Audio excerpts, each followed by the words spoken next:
Hello, everyone. Welcome to A Second Chance. My name is Philip Jones. My host here is Mr. Austin Lee. We appreciate you being back with us this week. Uh, Today, we have a very special guest, and I'm going to let Austin have the honors of introducing her today.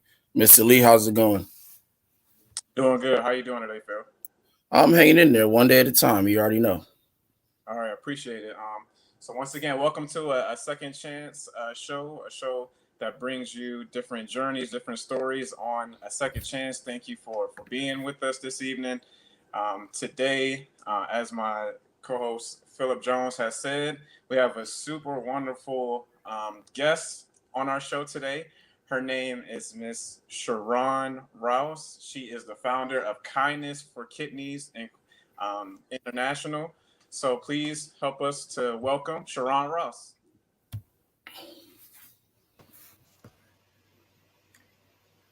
Hello. How are you? We're good. How are you? I'm fine. I'm well. How are you too? Oh, I asked you that already. I'm sorry. Oh, no, No, that's fine. We're good. Thank you. Thank you. Thank you. great to have you on here with us. As I say, my kidney sister. So Yes. I'm among my kidney brothers today, so I feel right at home. And thank you so much. I first want to just thank you all for this opportunity. I saw when you were building and starting the show and giving us little teasers about when it would start. And I must say it has been amazing. Like I've really enjoyed the interviews that you've done, especially during National Women's History Month. I've really enjoyed seeing my kidney sisters and just all the wonderful things that they've done. And then just all the things that you all continue to do to impact the community. So keep going, brothers. Like this has been, you're just getting started and it's already amazing. So keep it moving. Thank you. Thank you. So Sharron, so today, pretty much we're just having, a conversation. I want people to hear, your spectacular journey, from being, a kidney recipient, from being on dialysis. Just, share, your journey with people as you feel like how you want to. And I know everyone is going to walk away, being inspired today. And once again, I appreciate you for coming on with us. So go right ahead. Thank you again. And I feel like your show is perfect for a story of a kidney warrior, a second chance. And that can mean so many different things to so many different people. Right. It can apply to multiple platforms, not just us in the kidney world. But I know for me, my kidney journey, I feel like was a second chance at life. It was a second chance for me to look at life from a different perspective. It was a second chance for me to appreciate the very gift of my breath and being able to breathe and get up in the morning and get out of bed to put my feet on the floor, like all of that from the perspective of my kidney journey has changed. And so I'm going to start back in 2006. I woke up one morning to go to work. I was a school counselor at the time, and my legs were swollen. Now I noticed that my legs were swollen the night before, but I was just like, I was on my feet up. When you work in a school, in Austin, you can relate. When you work in a school building, you're on your feet a lot, like you're working with children. So you can't just sit down. And so I just thought maybe it was from walking around. We're in an older building and the floors were hard. So I just thought it was from being in heels and walking through the school building the day before. And so, but then the swelling had come up from like my ankle and leg area up to my thighs almost. And so I was like, wow, but I felt okay. A little tired, but that's normal when you're in education Right. and working with children. Sometimes you're just tired. And so went to school. I was ready to start the day. I was thinking to myself, well, I may go by the emergency room if the swelling doesn't go down. So went to school. I decided to go see the school nurse just to get his thoughts on what could be going on. Really just interested in like, what causes this? And when I showed him my legs, he was like, you need to go to the emergency room right now. And so I'm like, but I have a day planned. It was the beginning of the school year. So I had, right? I had like orientation plan for new students. When you're a school counselor, you're reaching the whole school. So I had a whole orientation plan. I had snacks and food in my office, and I had a whole day to get through. And so my thought was, I'll just go after work. And he was like, no, you need to go now. And so he was like, and I'm going to have someone take you. So he found a teacher in the school to take me to the emergency room that morning. And mind you, I had a 5-month-old daughter. I was actually just kind of getting back to work because I had been off since March when I had her. And so everything changed that one day. And I remember being there thinking, okay, they're going to check this out. They're going to give me something, and then I'm going home. And so then the nurse comes back after they did the labs and said, your kidneys are failing and we're going to admit you. And so I'm like, what? Like, what in the world? You know, it just, I mean, it's like one day you feel like you're in one world, and then the next moment you're in another world. And that's what happened. You know, it's like you get that diagnosis and they're like fast forward to give you treatment, to get you to a room, and you know, you're bombarded with all of this. And all I could think of was, wait, I'm nursing, you know, I need to get my pump from work. Like, I'm just thinking of the little things because that was my world prior to that day. And so when she said that, she said, you know, we're going to keep you, we're going to try to get your numbers down. My creatinine was, I think, at about a 4 or 5. And so she said, we want to try to see what's going on. And so they thought maybe it was lupus related because I had just had a baby, and they felt like, so I will say a couple of years before that, I was diagnosed with lupus. Never really felt that lupus was the right diagnosis, but I went with what the doctor said because, you know, they said my labs were showing it. It did take them about a year to diagnose it. But, you know, I never really felt like it was lupus. I had swelling, and then next thing you know, I never had another symptom. And so I just felt like, I don't know if this is lupus, but okay. And so when I had, when the kidney issue came up, they said, this is probably lupus related because you just had a baby, your body's probably having a flare. And so I said, okay. So my doctor wanted me to have the top-notch care that I could have. So he transferred me to Johns Hopkins, had me transferred there so that they could really dig deep and figure out what was going on. And so all along, you know, doctors were coming in, they're like, yeah, you're probably having a flare. Your body's responding to you having a baby 5 months ago. So they did the biopsy and then came in, and they were like, I remember it was like 5 fellows that came in because, you know, it's a teaching hospital. So a lot of fellows are in working and just observing too. And they said, well, Miss Rouse, your case is different. Your case is different. This doesn't appear to be lupus related. This appears like it's FSGS, and it's focal segmental glomerulosclerosis. And so that's when a part of your cells in your kidneys become scarred. And so they don't really have known causes. Like, I don't have a family history of kidney disease or anything like that. So I'm not able to trace it back to what could have caused it. There are a lot of studies out there now that people are doing on FSGS and looking at different factors to see if it is a determining factor in getting it. But pretty much they were telling me, we don't know what causes it. So for a while, the rheumatologist at Hopkins and the nephrologist, the kidney doctor and the rheumatoid doctor were kind of at odds, like, well, maybe it is, or maybe it isn't. So they did another biopsy. So I had to get another biopsy because they wanted to really determine, okay, is this lupus related or is it FSGS? And so after they did the second biopsy, they said, no, we're sure this is FSGS. And so I wonder, with that diagnosis in 2003 of lupus, if it was really FSGS all along. And I remember back even to college, when I would get my yearly physicals and they would say, you're spilling protein in your urine, but it's just a trace. You're fine. You have a clean bill of health. Everything else is all your numbers are lining up. So it's just, you know, this happens sometimes. But I remember having a physical and it's a trace of protein in your urine. So I think back now, like, it could have probably, because kidney disease doesn't show up until sometimes the 5th stage, it could have been lying dormant all of those years, you know? And so when 2006 hit and my legs were swollen, that was like the final straw.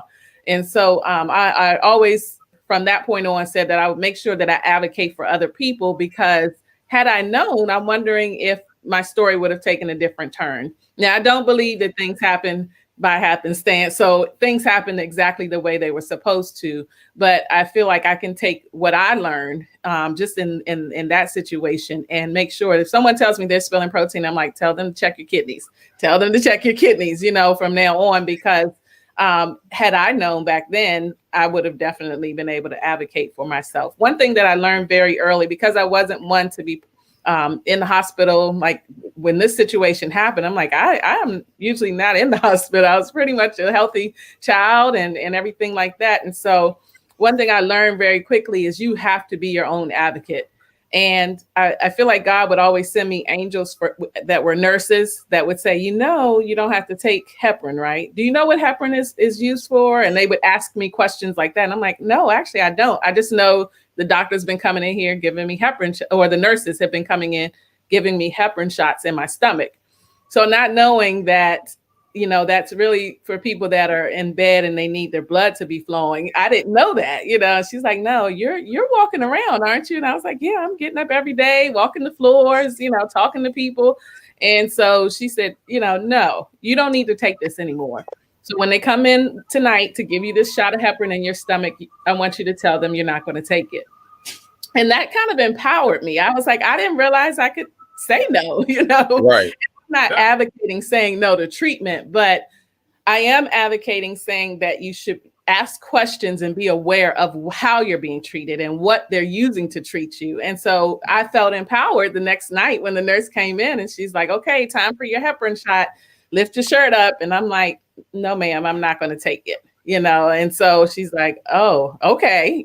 So I didn't know that, but I learned that very quickly after she told me that. And I feel like God would always send some angels as nurses that would say, do you realize what this is for? Or maybe you want to ask them to do this test, or maybe you want to do. And so it would always, or some would come in and just pray for me. And so, he would always send me people and angels that would let me know that next step to take, because you're laying in the hospital. You really don't know, especially if you're not one that's, a repeat customer in the hospital, you don't know. So I really didn't know, but I learned quickly. And I said, from this day forward, I'm going to make sure I do my own research, ask questions, get a second opinion if need be, and go from there. And so that's where my journey began in 2006. When I landed in the hospital unexpectedly in September of 2006. And like I said, my daughter was 5 months. My world shut down that day. I had to stop nursing that day because they were going to start to give me steroids. And they said, we can't, the baby can't have steroids. So you're not going to be able to nurse anymore. And so my mother and my husband had to just kind of jump in and make it work while I was in the hospital for 8 days. And so that's how it started. And from there, I would say for about 6 years, they were able to keep my kidneys at bay through medication, taking immunosuppressants, drugs, and then just trying different things. And then in 2012, my blood pressure started to rise, and I never had blood pressure issues. So they were concerned, like, let's see how your kidneys are doing. And sure enough, my kidney numbers were going up. My creatinine was going up, and it was moving quickly that they couldn't stop it. And so during that time, my sister had already gotten tested, and we knew she was a match, but we hadn't really done anything more than just confirm the blood type, that through the blood work that she had done, that she was a match. So here I am. I was at work again. I said, it's something when I'm at work, and then things just happened. And I had gone to another doctor for a second opinion once my numbers started to increase. Like, do I really need to go on dialysis? So he called after he got the labs. I was at work in the math training. And he said, you need to get to the hospital tomorrow morning at 5 a.m. I'm surprised you're even at work right now. Your hemoglobin level is at 6. And he was like, are you feeling okay? And I felt very tired. But again, when you're in autopilot mode and you're just going to work, you're thinking, this is, I'm just tired, Right. And so, so he said, no, your hemoglobin is a 6. I need you to come in tomorrow so we can give you a blood transfusion. And so while I was there at the hospital, getting the transfusion afterwards, of course, my creatinine kept creeping up. I think it was like at a 10 at that point. And he said, we really don't want to send you home. By this time, I was at Washington Hospital Center. He said, we don't want to send you home and something happens and you die, because at this point, your kidneys are dangerously low. Like you're not, it's not functioning at all, pretty much. And so now, granted, I was still going to the bathroom, so there was a little bit of function in there, but he was like, if you go home and catch a cold or something, you could die, because your body's not going to be able to fight anything off. Right. And so I said, well, let me pray about it. So I called some of my sisters. We prayed that night because I wanted to be sure that was God's will for me to get on dialysis. And so I went through, I was in denial. I feel like that's another characteristics or symptom that kind of comes from it, is that you do start off in denial. Like you're like, no, I'm believing God for something else. And not to say that it wouldn't turn around, but I was just like, let me pray, because I don't understand, what all of this means. And God, I want to be sure that if dialysis is in my journey, that I'm doing it and I'm not losing faith. In my mind, I felt like I was losing faith if I succumbed and just said, okay, I'm going on dialysis, because that's not what I was believing for. And so that night I prayed, and God pretty much told me, Sharron, it's okay. I am with you regardless of what it looks like. And just because you go on dialysis, it doesn't mean that you are not healed. It doesn't mean that my promises that I've given to my children are not true. And so he kind of put it to me this way, like, you don't know who you're going to impact with your story. You don't know who you may be sitting next to in that dialysis facility who may never step foot in a church, and I know as believers, sometimes we ask God to send us into spaces and places, but sometimes that means sacrificing ourselves and our bodies too, and not just going when all the conditions are favorable. And so I felt like in that moment, he was speaking to me like, I'm with you regardless. So yes, it may cost you a little bit of pain, but I'm with you. So it's okay. It's okay that this is a part of your journey. At the end of the day, you're still healed. And so I had to really come to grips and acceptance with that it is okay. And this is a part of my story. This is a part of what I'm put on this earth to do. And so once I settled that, there was a settling that had to take place in order for me to move forward purposefully in the journey. Like I had to settle that you know what, it is going to be okay. I'm going to be a testimony of God's faith and of God's faithfulness to me. So let me go ahead and do this. Like there's a verse that says that we may participate in His suffering. And I thought about that, like, it's not always peaches and cream, and so you're going to suffer some things, but what comes on the other side of the suffering is far greater than anything that we could have ever imagined. And so that when I really settled that in my spirit, it gave me purpose. Like, I'm not just going in that facility for me, but I'm going for anybody else that I can come in contact with to be able to share love and God's love at that. And so that's it in a nutshell as to how I ended up on dialysis. From there, I started dialysis. I was still working full time and everything like that. I started the journey, but I feel like my mindset has shifted so that I wanted to glean from every piece of the journey. And so I wanted to know, I wanted to make sure that I wasn't just going through this in vain, that it wasn't, I wasn't so succumbed by my pain or the cramping or my pressure rising when I'm on the machine, all of those things that you go through on your physical body. I wanted to make sure that I still represented God in a positive way. I didn't want it to be a woe is me situation. Like, I wanted to show a different face for kidney disease, knowing that on the other side of the journey, that I was going to be able to help some other people. Like, that was my charge at that point. And I think on the rough days, that's what got me through. Like, just learn what you can, because you're going to be able to help somebody someday. Like, this journey is not going to be in vain. Meanwhile, my sister, as I said, she was a match. And so then she was getting her workup and everything done. And we had about 5 dates before we actually made it to the operating table on December 2nd, 2013. And that was because her hemoglobin levels were a little on the borderline. Now, this is what her levels had always been that way. And so we kept going back. The doctors are like, we don't know. Can she get some iron infusions? So she go get iron infusions. And then at one point they wanted her to get a bone marrow biopsy. And so, as you know, a bone marrow biopsy is one of the most painful biopsies that anyone could get. And so she got her bone marrow biopsy done one time. We got to the pre-op and all of that, and they were like, her levels are still at about a 10.5. The hemoglobin levels, the lower end is 11. They kind of want you there and higher, but she was at 10.5. And so because of that, they were very concerned, and they wanted to make sure, as you know, whenever a kidney donor is being tested, they want you to be in optimal health. So any little thing they take, caution and they make sure that they're not going to put the donor's life at risk too. So So they kept testing. She had to go back and get a second bone marrow biopsy. At that point, I was like, sis, don't worry about it. Like, I'm going to be fine. I'm going to get my kidney. Don't worry about this. This is way too much. She had a young son. My nephew was 2 years old at the time. And so I was like, don't worry about it. I'm going to find a kidney. I promise you. But she had her own journey. And Austin, you're familiar with her journey, but she had tried to commit suicide 2 years before that.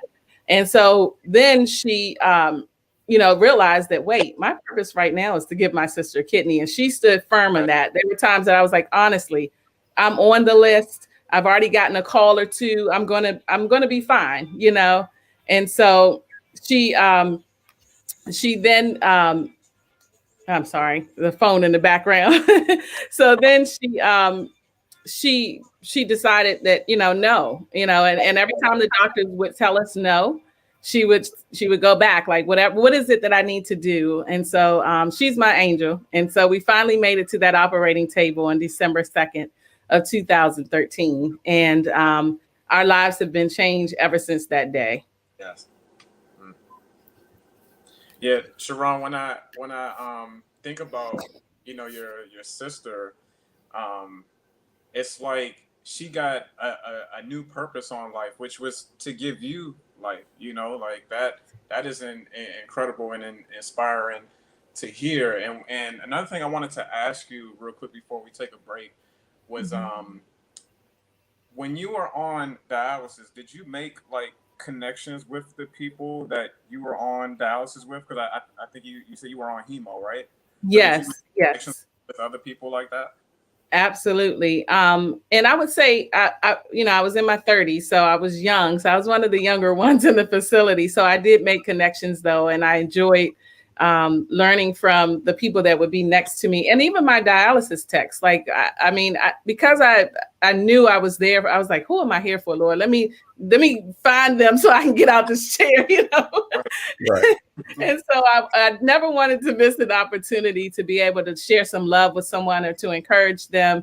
And so one of my techs even came to church with me one time. And so I was able to really connect with some wonderful people, and they took really good care of me and one of the darkest times of my life. And so I did make some connections. Some unfortunately did not survive.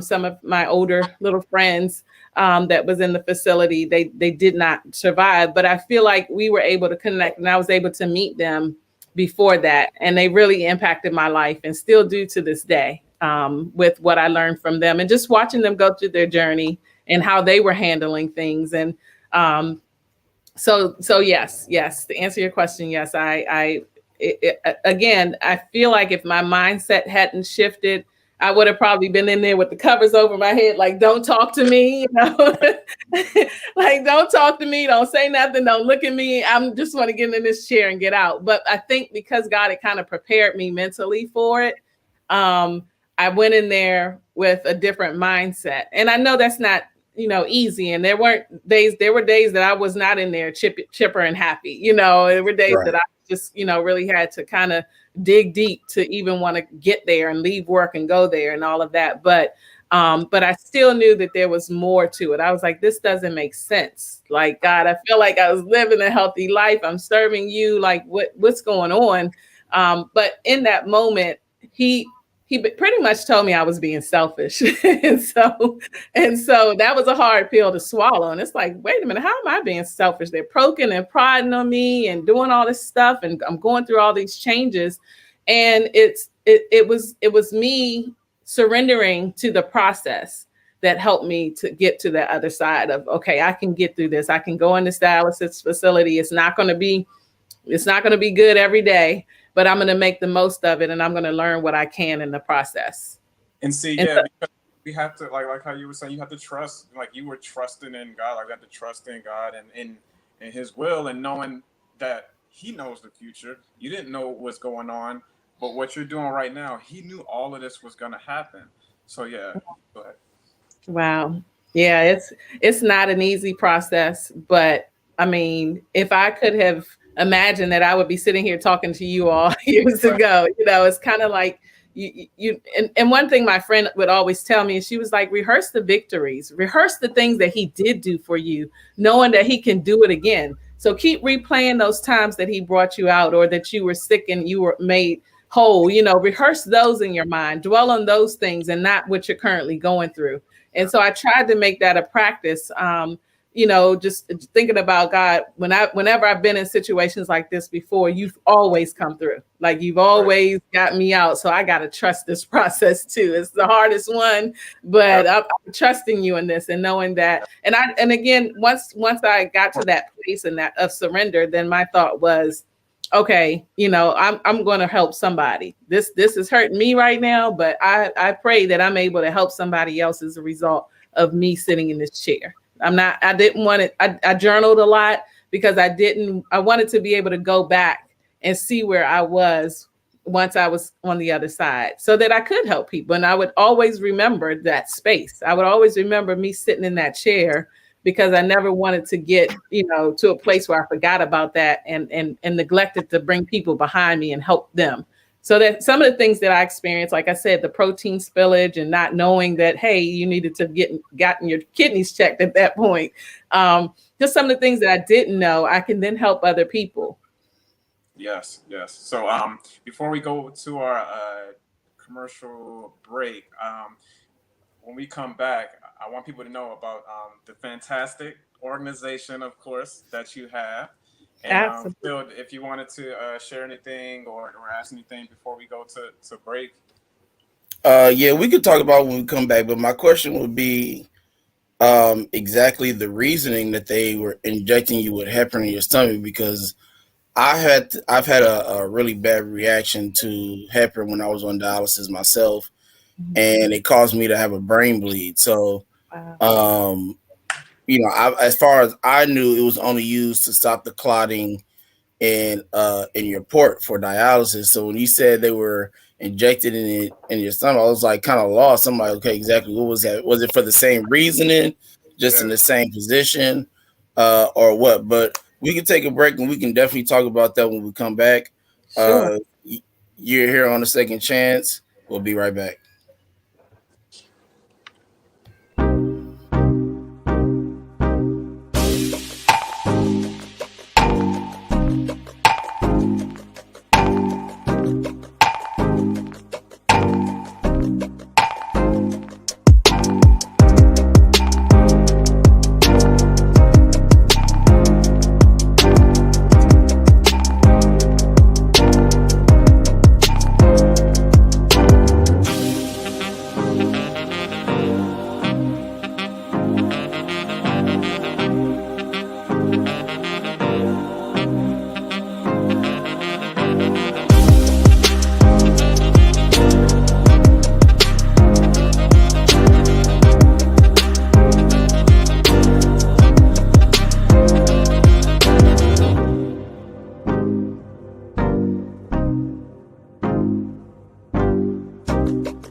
Welcome back. Thank you for everyone who has been tuned in so far to A Second Chance with Philip Jones and Austin Lee, and our lovely co-host and our lovely guest, Sharron Rouse.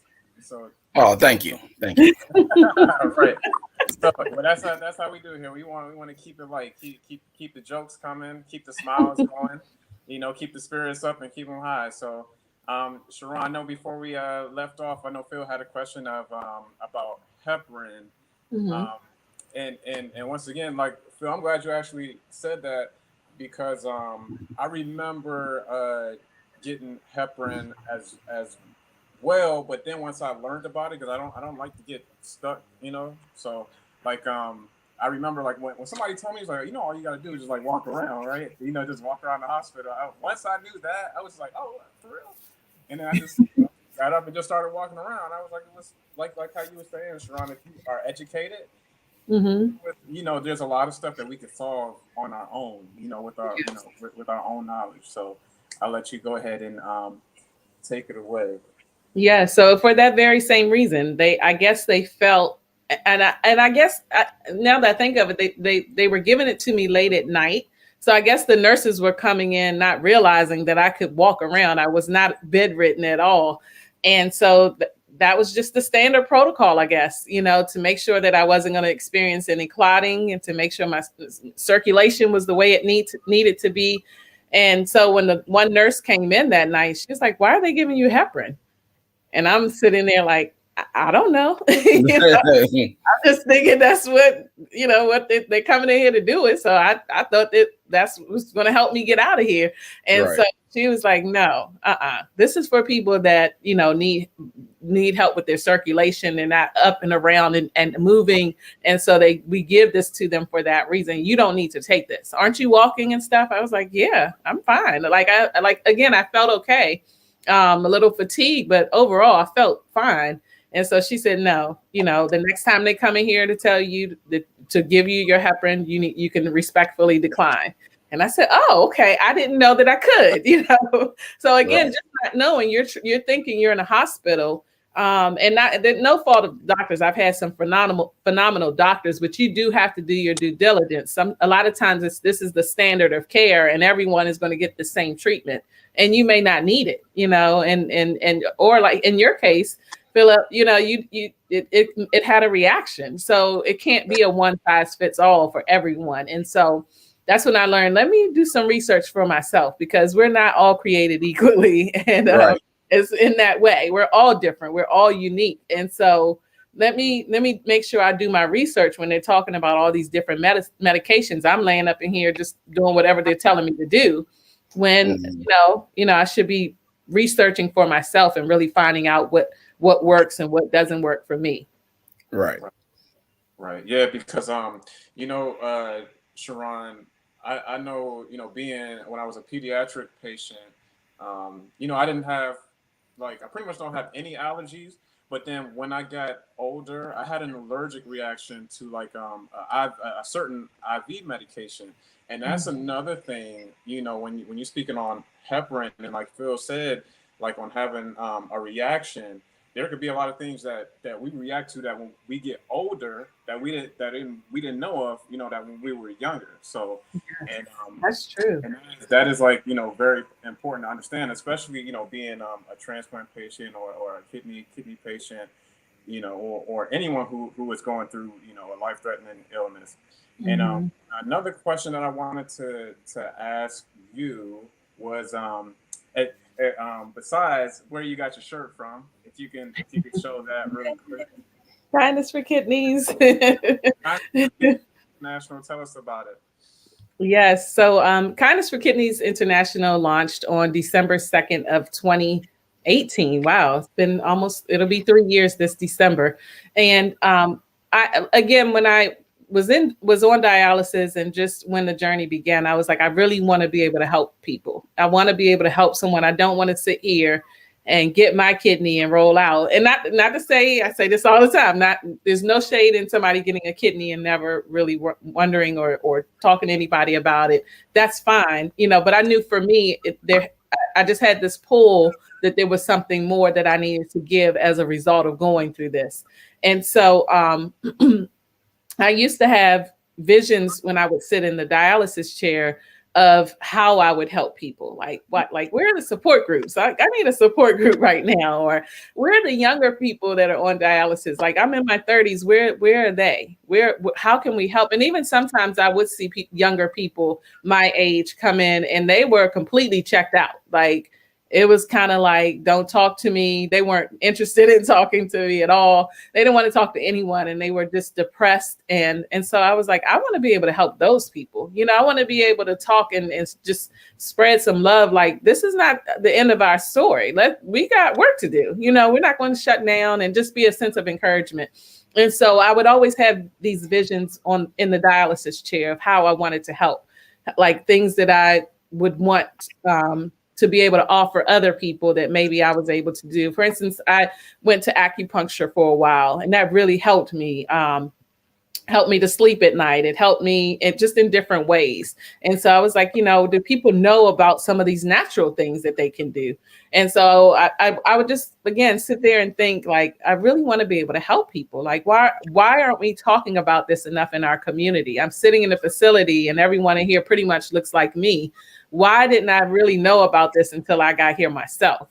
You know, and so that was a part of starting Kindness for Kidneys. Like we need to get if we're disproportionately affected by this, then we need to be getting the word out to our communities so that they understand, and we can prevent this from happening to a lot of us if we can, you know, by looking for the signs.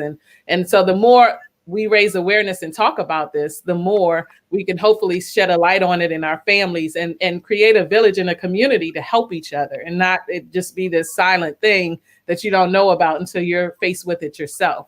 And then, you know, once you get diagnosed and you're talking to other people, they're like, oh yeah, my aunt was on dialysis. Oh yeah, my such and such passed from this. And I'm like, well, why aren't we talking about this enough? You know, why aren't we helping each other? And you know, if there is someone with high blood pressure or diabetes in our families, ensuring that their health and their health care is top notch so that they don't end up in a dialysis chair. And so that was a huge part of why Kindness for Kidneys was born, out of my desire to want to raise awareness and to give back to the community in any way that I could, and to gather around with like-minded people to be able to bring that to pass. And so, Austin, I know you were, and we just happened to meet. I reached out to the Washington Regional Transplant. I reached out to Donate Life, and I wanted someone to come set up a table with information at the launch. And that's how we met, you know. And so it was my dream to be able to connect with people like you all, like, you know, now I have family, I have kidney family. And so it was my dream to be able to do that. And with all of us banding together and raising our voices, we're making change. And so that's why Kindness for Kidneys was born. It was born out of that desire to, hey, we need to get loud, especially in our communities and minority communities, so that people coming behind us are aware of research that's out there, aware of innovation. If we make enough noise behind organizations like AAKP, the American Association of Kidney Patients, National Kidney Foundation, American Kidney Fund, hopefully we'll see change in this space. And so when I think about innovation and everything, you know, when you get a kidney there, especially from a living donor, they say, okay, it's about 15 to 20 years. Your kidneys are going to, you know, last, and you'll probably need another one. And so my thought was, let me get involved, because God forbid if I ever have to go back to dialysis, I want it to look different than what it was when I was on it years ago. So if that means, you know, going to the Hill one day, then let's do it. If it means sitting on research panels or participating in clinical trials, let me do that, you know, because I want to be a voice to ensure that we keep this train moving, and that we don't, it's been stuck to me for a long time. So let's keep this moving by raising awareness and educating people. So our goals for Kindness for Kidneys is education, encouragement, and empowerment. Yes. And so, go ahead. Oh no, I just want to say when I remember when you had you sent out, because you had a lot of people from the kidney community come in and speak at your event, but one of the things I was really inspired from with you, Sharron, was when I got to the event and I just saw you like ripping and running through the whole thing, like, because you were trying to get everything set up, and at that time I was just like, I really couldn't grasp. I was like, is she the one that had the kidney transplant? Is she really the one that had the kidney transplant? Because she was like, you was just like going, like you were going, like you were very energetic. And then that's when it was kind of hit me. I was like, wow, like she is really taking this kidney and really being a blessing to other people. Like she, you know, she's really appreciative. She's really blessed. And you know, the way, and I just want to, you know, personally like thank you for doing that in that area of Clinton, Maryland, right there, you know, where you had the launch. And so one of the things I wanted to ask you as well, you know, just to kind of, you know, talk about the different types of events that you've had so far in the community and how you've been able to be a blessing in other people's lives.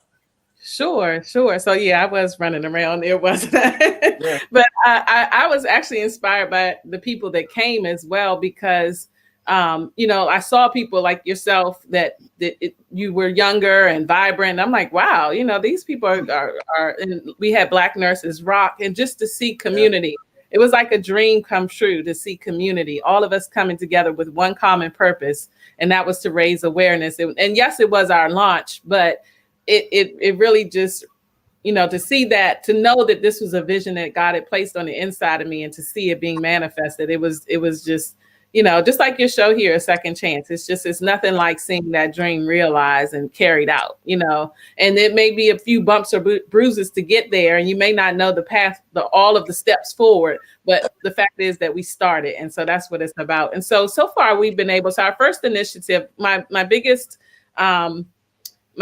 what word do I want to use here? Motivation was being able to go back to my facility and help people that I was once on dialysis with, or that I would see in passing when I was going to my shift and they were coming from their shift. And so the first, right after we did the drive, and so during the launch, everyone brought materials that we put together to make care packages for my former facility. And so that was my goal. Like, I want to be able to go back and bless them. I want to be able to go back. I remember what it was like sitting in that dialysis chair during holidays, like the 4th of July. It's like, dang, you know, I got to go to dialysis this morning, man. And so you weren't sure how you were going to feel afterwards, and you wanted to enjoy the food. And it's just like, sometimes that was a bummer, you know, that you would be there on holidays. And so when Christmas came, I wanted to go back and just let them know, hey, we're thinking about you. So we did the care packages for my former facility the first Christmas. And then from there, that second year, we expanded to do other facilities as well. And so the community donated hats, scarves, gloves, pillows, neck pillows, all kinds of stuff. And we created bags and put some Kindness for Kidneys literature in there, and some journals and just different things like that. And we took it to the facility and handed it out. And so we've done that we did that the first 2 years. This past year, because of COVID, we decided to partner with a company called Magic Kitchen, and they have different meals choices and dietary choices for various people, whether you're a diabetic, whether you're a transplant recipient, a kidney, and whether you're on dialysis. And so they had some renal friendly meals. And so I said, okay, well, you know, we can't go and sing Christmas carols like we usually do, because along with the care packages, we would stand out in the foyer. And so as they were coming in and out, we were singing Christmas carols and handing like candy canes to say, hey, you know, Merry Christmas, we're thinking about you. And just to see their faces light up, it just really made my heart proud. Again, because I remember going in the facility and sitting there on Christmas Day or New Year's Eve or whenever, you know. And so we've done that. So this year we did meals, and we just had meals shipped from Magic Kitchen with a note saying, hey, we didn't forget about you this year. We're so grateful for your stories. Just know that you're in our thoughts and our prayers, especially during COVID time. And so we did that. We did 5 facilities this year, 311 meals. And so again, I've been getting emails even to this day about people that are like, oh my gosh, thank you so much for thinking about us. That was so thoughtful of you. A lot of times they don't think about our dialysis facilities. You may think of a cancer patient or something like that, but you don't hear many people thinking about our dialysis warriors. And so, and then also when COVID hit, I was partnered with another organization called the Marian Lucas Foundation in Philadelphia. And so she said, why don't we do something for healthcare workers? So we band together. She was going to support facilities in Philadelphia and then me here in the DMV area. And so that's what we did. We raised funds from the community, again, community coming together. And we were able to hand out over 500 meals. We partnered with Apple Spice, which is a local restaurant who they created box lunches, and we would just every Friday send meals out to the healthcare workers in dialysis facilities. And so that was an unexpected initiative, but I was glad that we were able to do that. And so, and then last March we launched our support groups. And Austin, you're on our fabulous team, and that was another prayer of mine. It's like, well, we're the support groups here in our area, and I knew that Washington Hospital Center and I think George Washington, they do host support groups. But if you live on this end, 9 times out of 10, you're not going to make it into DC by 6:30 to attend one of the sessions. And so we all met to see what we could do on this end of town. And that's how we started our support groups. And so March 8th made 1 year of us starting our monthly support groups. And we had one in-person meeting. And then, of course, COVID hit that next week, and then we had to go virtual. And so it ended up turning out to be a blessing in disguise, because now we have people that join from wherever they are, whether it's in Arizona, like Mr. Ed, or whether they're in Seattle, like Glenda. We have people that join us from all over. And so our monthly support groups is the other initiative that we've been doing and are continuing to do. Yeah, and that's awesome. Yeah, thank you for the wonderful support groups, and the fact that how you mentioned the people that can't necessarily travel to GW can necessarily travel to Georgetown, Washington Hospital Center. How you brought together the community of within Oxon Hill, Fort Washington, Clinton, Suitland, all of those areas within Prince George's County, within that reside right. And with Washington D.C. as well, and Virginia, you were able to let people know that hey, there's something right in the heart of our community right here that we can go to, that we can focus on for kidney disease. And Sharron, that is awesome, and truly appreciate you for that. Yes, thank you for joining forces. I feel like we have the dream team, and so together we really can come up and create some wonderful ideas and really, seek to meet the needs of our community. And so, thank you so much for being a huge part of that. It's been a joy. It really has, and just to see people changed and encouraged, and all of that has really meant a lot to us. Yes. And tell us about you have a campaign going on right now. Yes. So we're doing a Take a Stand campaign. And so this is something that kind of came to me last year. And basically I'm a reflective person. So I'm always thinking about, my journey, how I can be of support to other people. And when I thought about my journey, and as I said, there comes a point in your journey where you have to surrender to the process, that you can't keep resisting, getting worse, getting sicker, or whatever the situation may be. When we ignore it and sweep it under the carpet, it's still, eventually you're going to have to lift the rug up. And so, so when I reflect on that, it's kind of like you come to that place in your journey where you surrender and you decide, I got to stand up. I got to do something. I got to, advocate for myself. I have to start a podcast. I have to do something. And it's almost like a pull on the inside of you. That's like, you got some more to give here. And so, last year, I started having some ideas about, like what you identify with is who you show up as in the world. So if I feel I'm defeated, guess what? That's everything that I do is going to be from a place of defeat.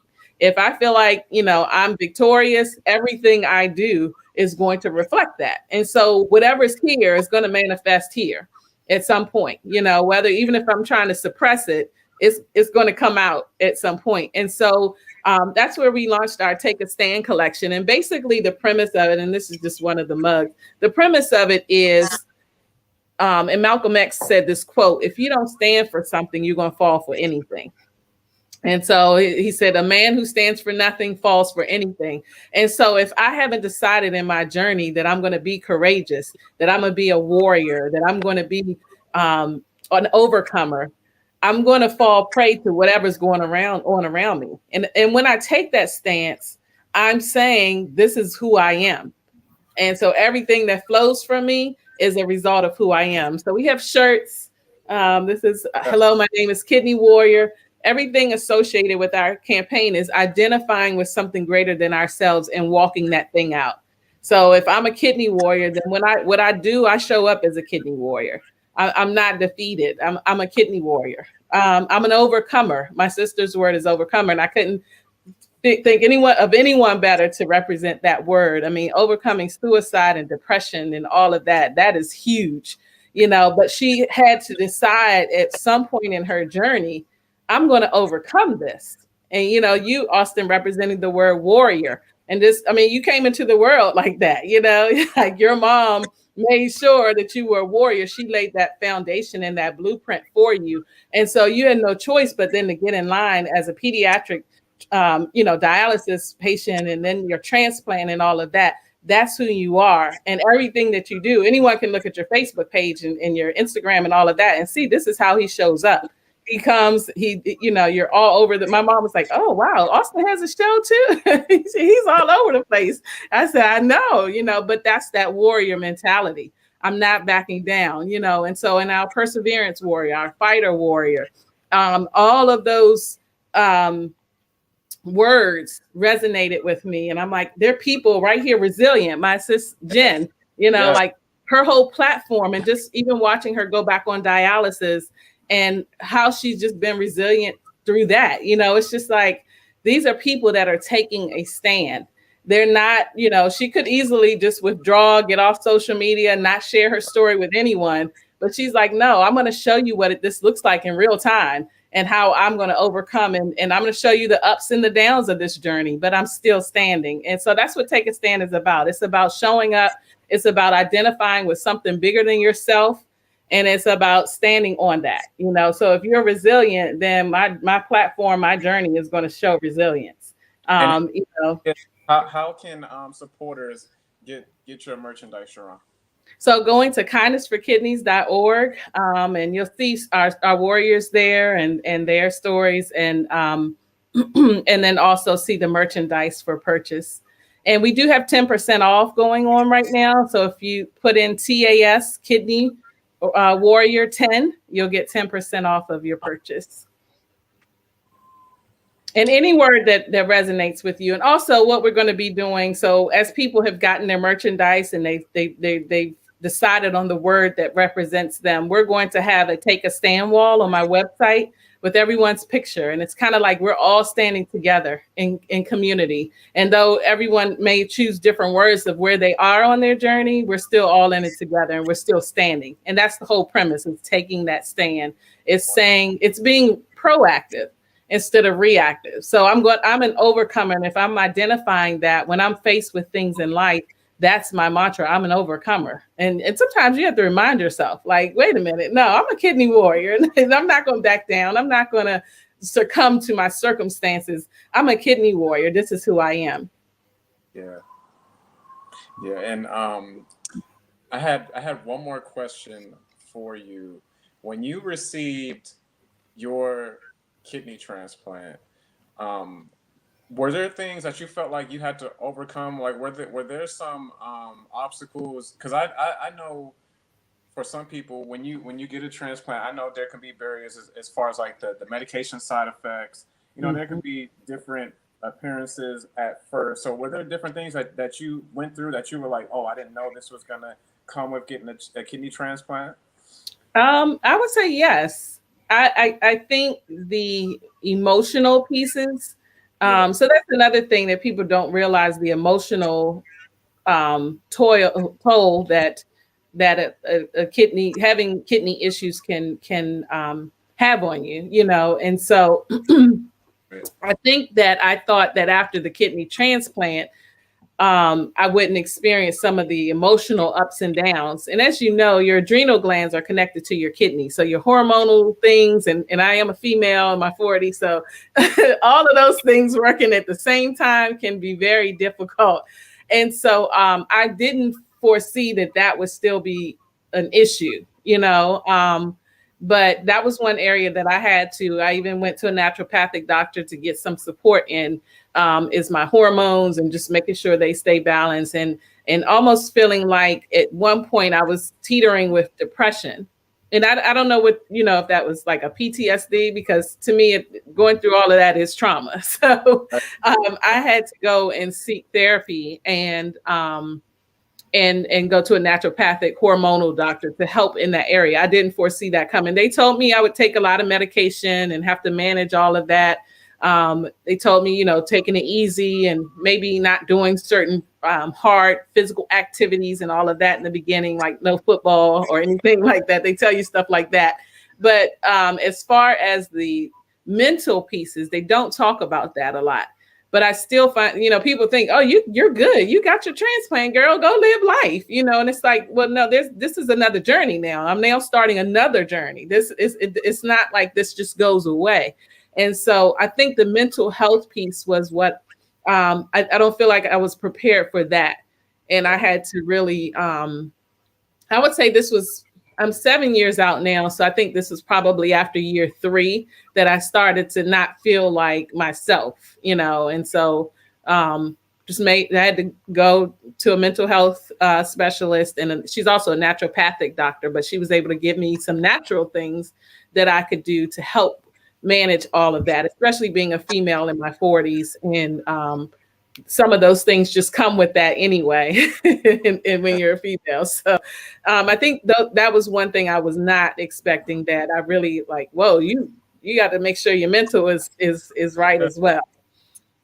Yeah. Right. So you brought up the depression thing, and I think we all at one point, anybody going through any type of life-threatening illness deals with it, some kind of way.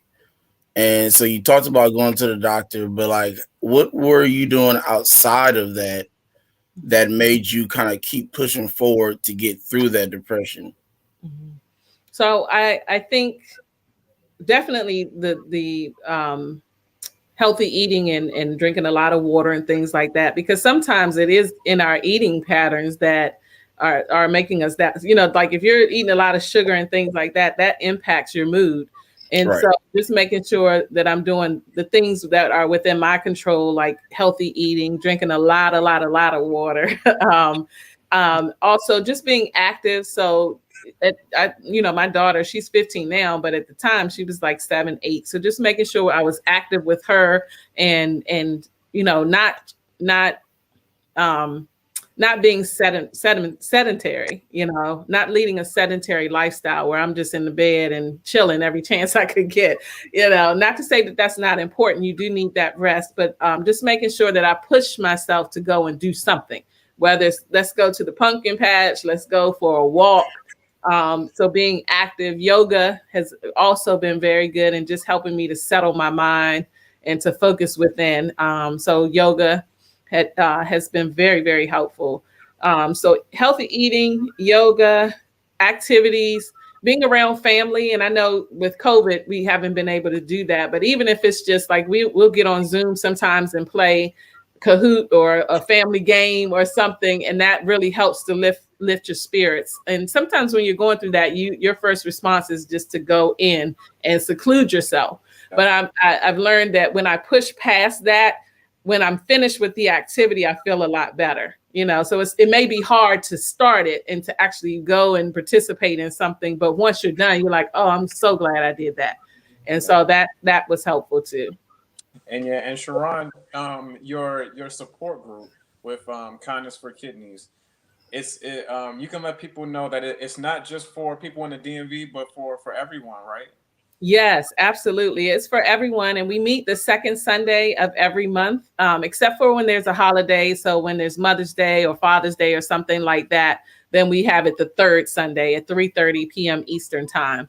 And so anyone is welcome. Our link, is an open link on with Zoom. And so I'll make sure I can get that to you all to share if you'd like to share it. Definitely. But you just, visit our pages or go on our website and you'll see information on that, on joining our support groups. And it's not really, it's an informal group. So it's not like you have to sign up or anything like that. You can just come. I tell people all the time, you don't even have to talk. Like you can just listen. You don't have to turn your camera on. Just come and be encouraged. Some people aren't in a space where they're ready to even talk to people or be around people or be cheery or anything like that. So I tell people it's not that type of group where we're just all like, hey, my name is Sharron and I'm a kidney transplant recipient. It's not like that. We just want to provide information and support, and you take it and use it for what you need it for. But all we need to do is just show up, show up and get the information, be encouraged, and use it, to your best of your abilities. And some people just come on behalf of their family members. So it could be, maybe you're not impacted, but maybe someone else who has a family member that is. You can come and get the information and share it with them. Awesome.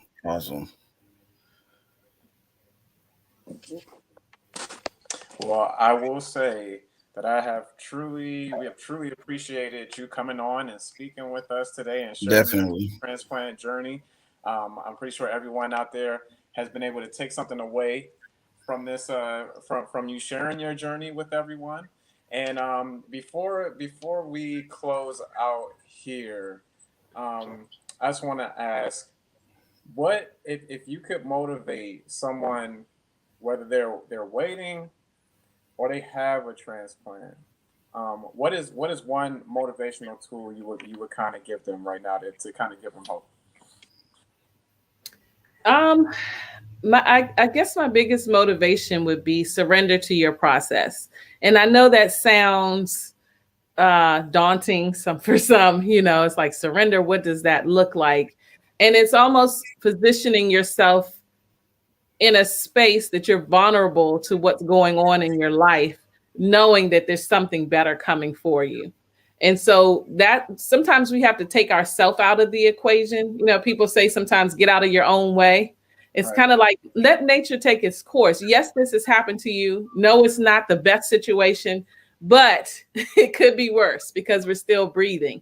And so learn what you can from it. So in learning, you're surrendering, like, okay, I don't like what's going on, but what can I glean from this? What can I learn from this? And so my biggest motivation that I would leave is to surrender to your process, to take yourself out of the equation and see the bigger picture in all of it.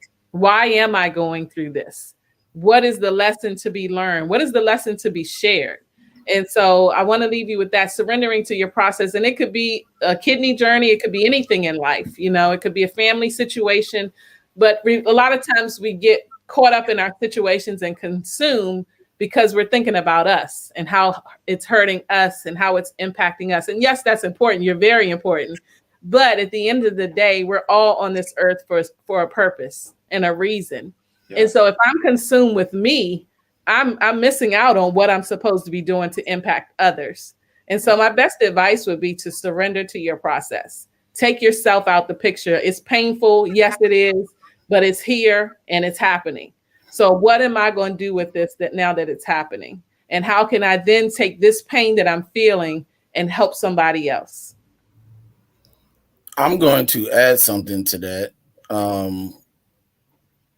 to the surrender to your process. And it's just kind of something that I say, and I kind of change up somebody else's wording. And, a lot of people watch sports, and Joel Embiid always says, trust the process.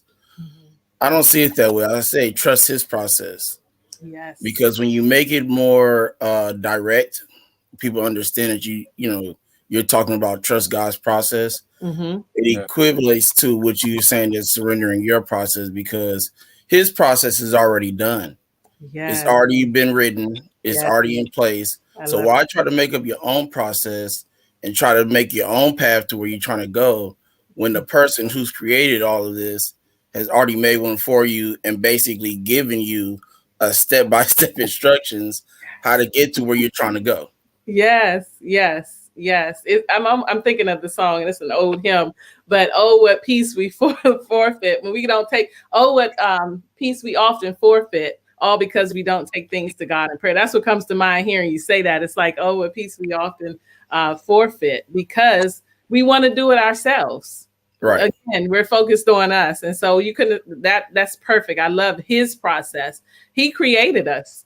And so he knew we would be on, in this space, in this time.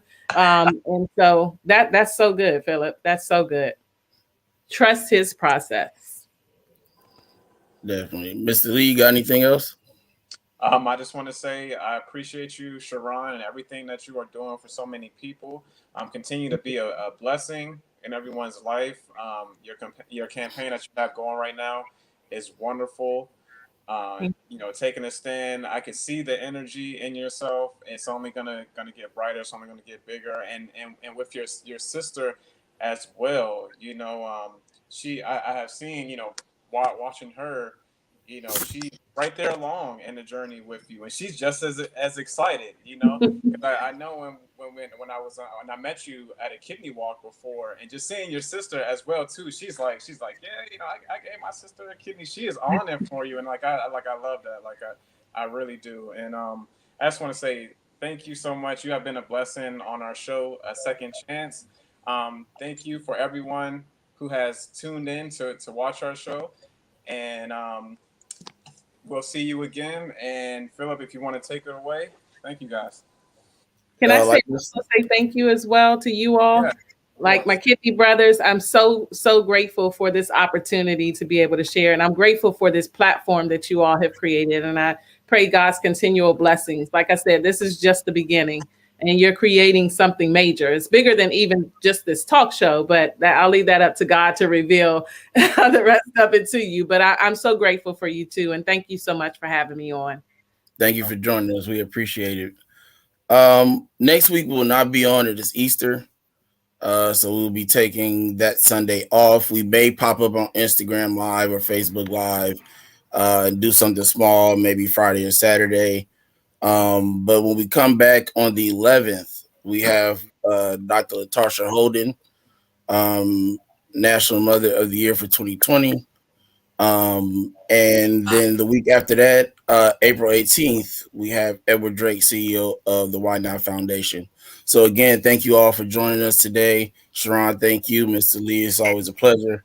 We will see you guys on the 11th. Have a great day. All right, have a great one. Bye.